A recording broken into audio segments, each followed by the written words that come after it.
Well, before diving into your new team, I do want to get your take on your old one and kind of what they've got going on over there in Arizona. Again, I know things are very fluid over there right now with Kyler Murray and that whole situation, but what was your relationship like with him, and are you at all surprised at how the situation is over there right now and what the temperature's like over there?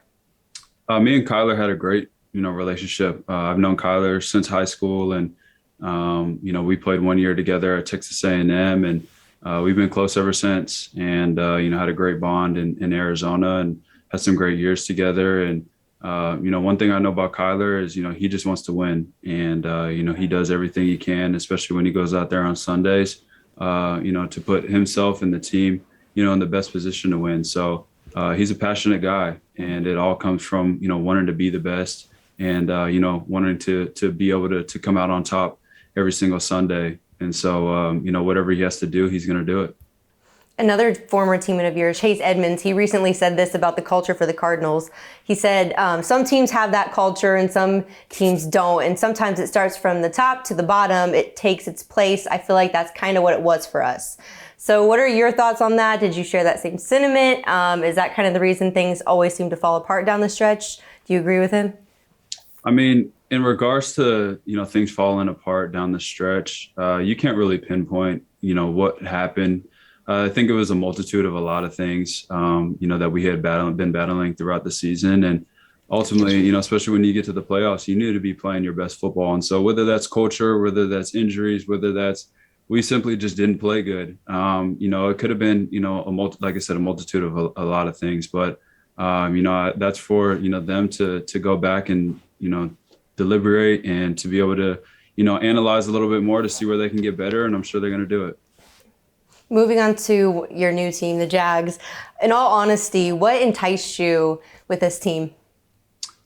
It's funny. From the get-go, I was enticed, by the idea of coming here to Jacksonville, playing under Doug Peterson, who's won a Super Bowl, who has been there and, done it at the highest level and has had a lot of success, especially on the offensive side of the ball. And then, having a quarterback in Trevor Lawrence, who's the number one overall pick, and looking to get better, from his rookie year, and, all the intangibles are there. And so you put the right pieces around him, success is to come. And so for me, it just all made sense. And, looking at the roster and just, filling out the culture, it was a place that I wanted to be, and I'm really happy that I'm here.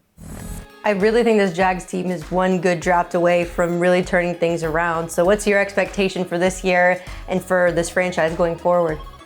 I think we're going to take a big step. Being in Arizona and my rookie year, only winning 3 games, and to the following year, taking that next step, and then, closer and closer getting to the playoffs. I know what it's like. And like you said, it takes a couple pieces to just put it together and for something to click, and, teams can make that jump.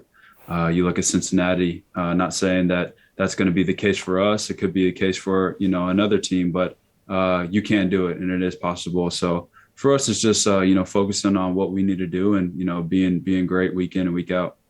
Speaking of the wide receiver market, it's been wild this year. Debo obviously made news saying that he wanted out of San Francisco. Adams and Hill have also been traded and landed huge deals, but you were really one of the first to set the market. So how does it feel to realize you're kind of that first domino? Do you feel any way about that? Well, I keep seeing people saying that is my fault. But, I said this earlier, it was bound to happen, just with how the market has, been recorrected, and the more the cap goes up, there's more money to deploy. And, this year has happened to be the receiver position. And, it's a position that, dictates a lot on the outcome of the game. And so, it's really cool, obviously, to be one of the first guys this offseason, to do that. How does it feel to become a meme on NFL Twitter?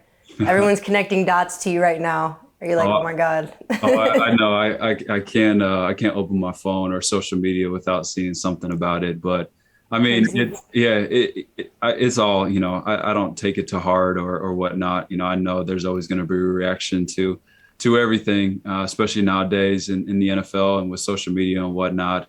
But like I said, just, happy to be a part of it, and to be able to get not only what us, as players work for, but to be a part of, some change.